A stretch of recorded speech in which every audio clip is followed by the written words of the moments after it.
Well, it's been one of the most exciting starts to a World Cup that I can remember in a long period of time, or a T20 World Cup. Last year was obviously an exciting one for those of us still in lockdown, but this year has been a very exciting start. We've had huge upsets. We've had a nail-biting finish. Gareth is joining me again today. What did you make of the first 6 games or first round of this T20 World Cup so far? Well, yeah, I mean, plenty of great games in there, highlighted by the India-Pakistan game, but also more importantly, New Zealand actually getting a win over their big brother Australia. So that's the main takeaway for mine. Anything else irrelevant at this point? Just how good is it to see New Zealand get the job done? Well, there you go. I know in our first video we talked about we both sort of had Australia in that final of this T20 World Cup. Obviously, it's now flipped on its head. You were very pessimistic about New Zealand, but let's go through that game now. It was a crazy start to that match, and Finn Allen he set the tone. Yeah, 42 off 16. He came in for Guptill, which was another bold call, but of course turned out to be the right one.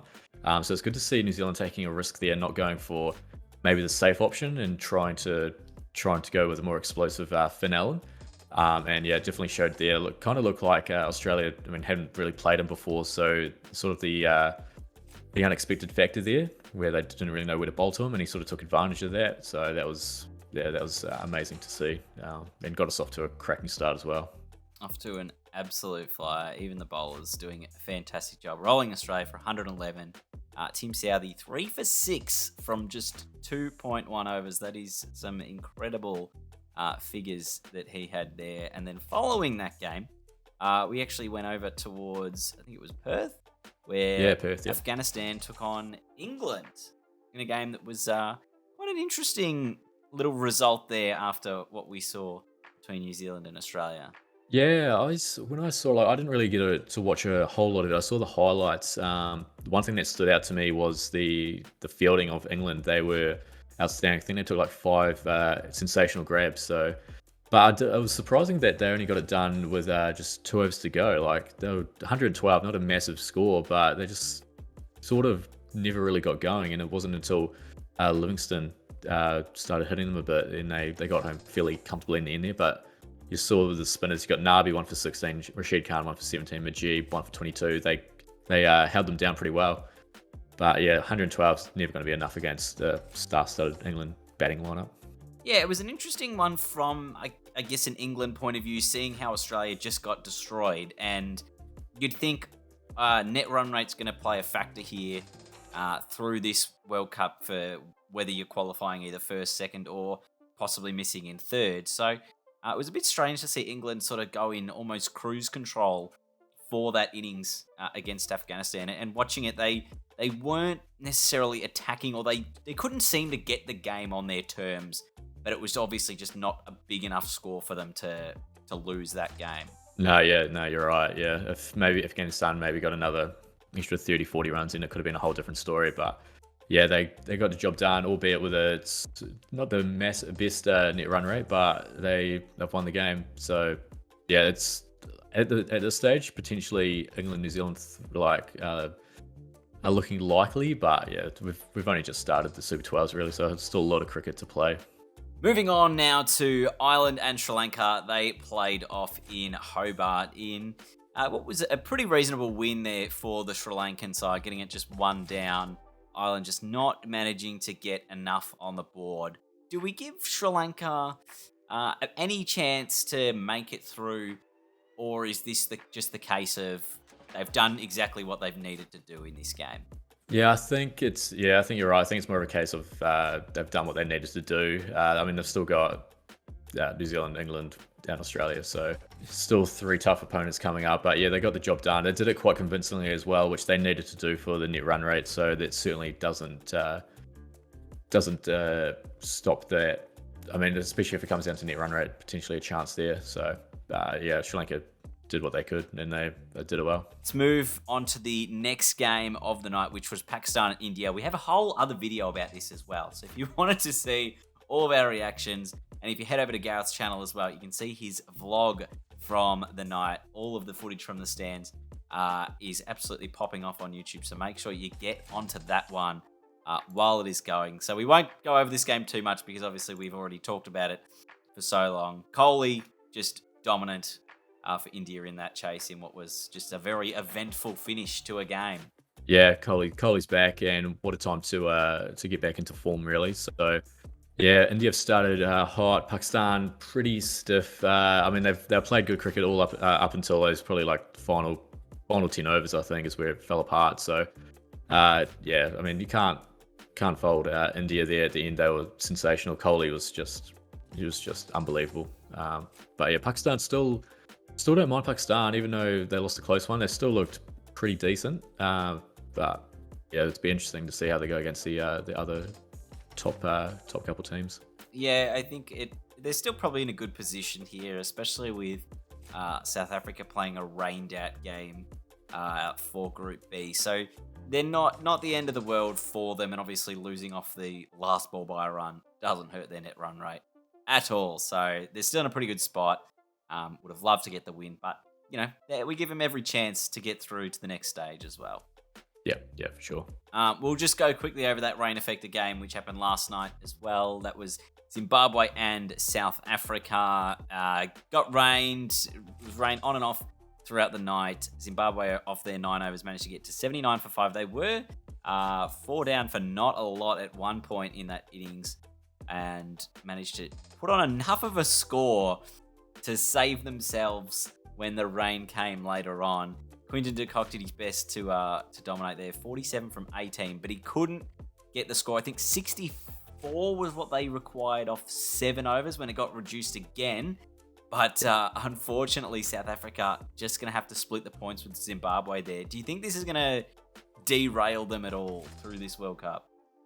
Yeah, look, it's a strong chance that it will. You would have expected South Africa to win that game. And of course, they do have a bit of history with some weather-related stuff going on, but got a feel for them there. They were cruising as well and just got unstuck from that rain. But I mean, Timbo Bavuma had the best seat in the house watching that knock.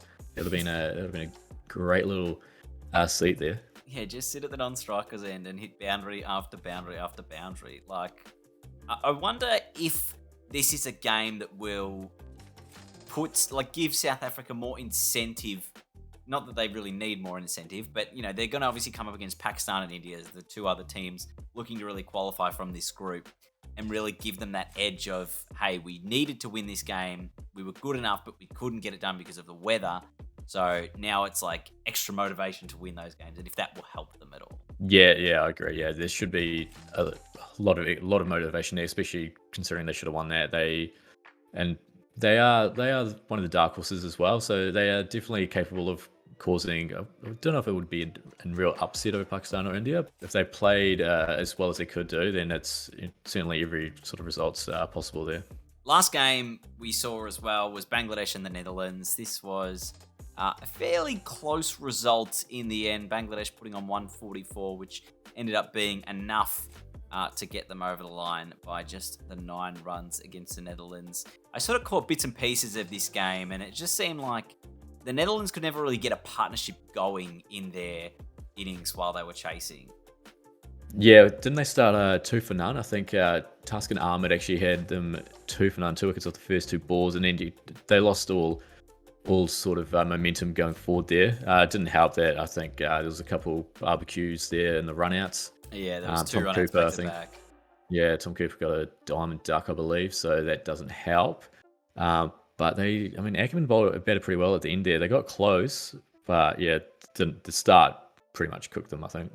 They were 9 for 101, put on another 34 runs for that last wicket before eventually Van Meekeren fell, who managed to make 24 from 14 as the number 11, which is pretty handy from your number 11. You take that in most games, and it probably gets you over the line if you're on the edge. Yeah, well, I guess it's a great little confidence booster for him. I mean, he's probably hoping that he doesn't have to bat again.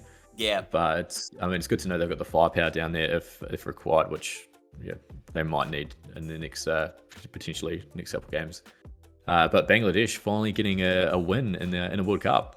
Yeah, I don't think they have had a win in the Super 12 plus area of a World Cup. I think last year they were 0-5, so good to see them Yeah. get the win.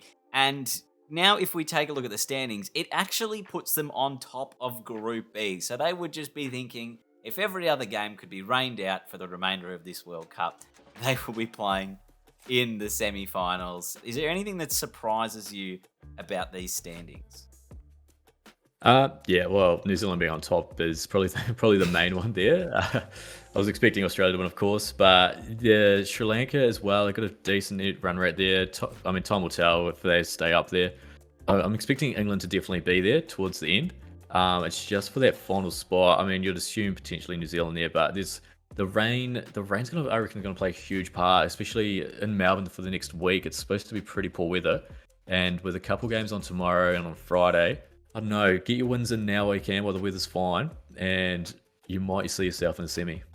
Yeah, that's it. Obviously, South Africa, the one there that have probably missed a win. We'll quickly go through here with the stats. Anyone on these lists of most wickets and most runs that surprises you early in this stage? Probably, I mean, Task and Armin maybe, but he bowled pretty well there against the Netherlands. Ackerman as well. I mean, Sam Curran took, I think, the first fifer in a men's international 2020 for England. Kohli was, yeah, I mean, you'd always hope he'd score runs. He was due for a long time, so he's back in them. But yeah, it seems, I mean, no Australians in there, which I find surprising. But I mean, after that first game, but I mean, they're playing Sri Lanka tonight. There's a chance they've really got to capitalise on this and try and get like a 50 or 60 run win or something, or win convincingly, just to try and claw some of that net run rate back. Yeah, they did play T20 series against Sri Lanka last summer.